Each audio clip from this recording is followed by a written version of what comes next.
আজ ৭১ ভিত্তিতে আমার উত্থাপনীয় বিষয় হলো বিগত স্বৈরাচার আমলে ভুয়া মুক্তিযোদ্ধা সনদে নিয়োগপ্রাপ্তদের দ্রুত চাকরিচ্যুতি এবং পতিত ফ্যাসিস্টের পুনর্বাসন রাষ্ট্রবিরোধী ষড়যন্ত্র রুখতে প্রশাসনিক সূত্রীয় অভিযান জোরদারকরণ প্রসঙ্গে বিগত দেড় দশকে প্রশাসন, পুলিশ, সেনাবাহিনী, বিচার বিভাগ সহ রাষ্ট্রের অত্যন্ত স্পর্শকাতর দপ্তরগুলোতে ভুয়া মুক্তিযোদ্ধা কোটায় নিয়োগ পেয়ে ঘাপটি বেড়ে থাকা বিশাল সংখ্যক সুবিধাভোগী কর্মকর্তা কর্মচারী বর্তমানে পতিত ফ্যাসিস্ট শক্তিকে পুনরায় ক্ষমতায় আনতে গভীর ষড়যন্ত্রে লিপ্ত।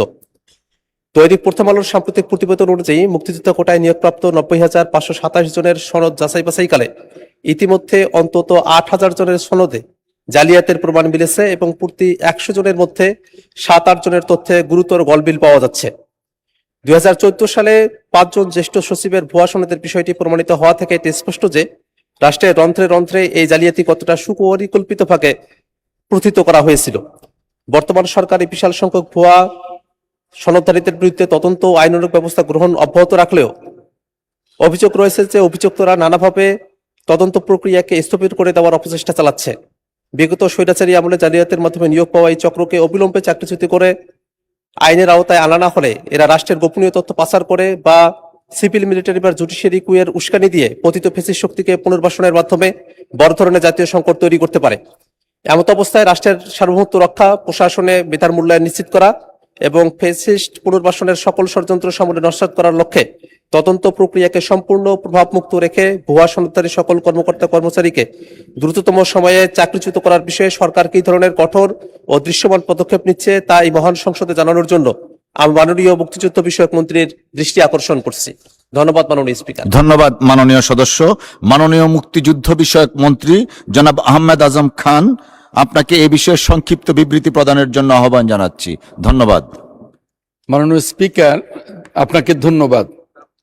এই মহান সংসদে এত সময় উপযোগী এবং গুরুত্বপূর্ণ একটি প্রশ্ন উত্থাপন করবার জন্য আপনার মাধ্যমে মাননীয় সংসদ সদস্যকে ধন্যবাদ। মাননীয় স্পিকার, আপনার মাধ্যমে এই মহান সংসদকে এবং মাননীয় সংসদ সদস্যকে জানাতে চাই, বর্তমান সরকার যে সকল অমুক্তিযোদ্ধা ও তাদের ওয়ারিশগণ জালিয়াতির মাধ্যমে মুক্তিযোদ্ধা কোটায় বিভিন্ন চাকরিতে, সরকারি চাকরিতে নিয়োগপ্রাপ্ত হয়েছেন, তাদের বিরুদ্ধে কঠোর ব্যবস্থা গ্রহণের প্রক্রিয়া ইতিমধ্যে শুরু হয়েছে। শুধু কোটার মাধ্যমে নিয়োগপ্রাপ্ত নয়, যে সকল অমুক্তিযোদ্ধা ও তাদের সুবিধাভোগীরা রাষ্ট্রের সুবিধা গ্রহণ করেছে তাদের বিষয়েও সরকার কঠোর ব্যবস্থা গ্রহণে প্রক্রিয়া শুরু করেছে। মাননীয় স্পিকার, সময়ের স্বল্পতার কারণে বাকি অংশটুকু পঠিত বলিয়া গণ্য করা হোক, আপনার কাছে এই অনুরোধ করছি। ধন্যবাদ মাননীয় স্পিকার। জি, অসংখ্য ধন্যবাদ। মাননীয় সদস্য, আপনার যদি কোনো প্রশ্ন থাকে। ধন্যবাদ আপনাকে।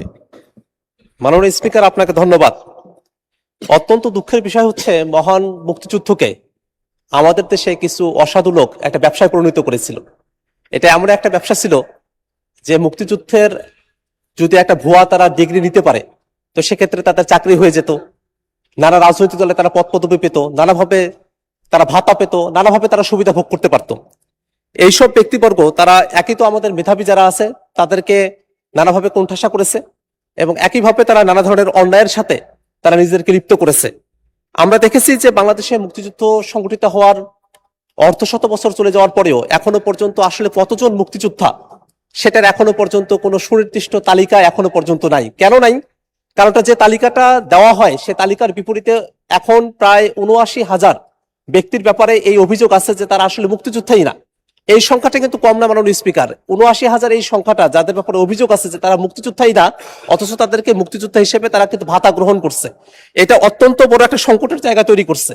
এমনকি এই সংকটটা কতটা গভীরে পরিচিত হয়েছিল বাংলাদেশের, যে বাংলাদেশে একটা দল আওয়ামী লীগ, তারা তাদের দুঃশাসন, ফেসিবাদ, জুলুম, নিপীড়ন তার বিপরীতে ঢাল হিসেবে এই মুক্তিযুদ্ধকেই তারা ব্যবহার করত।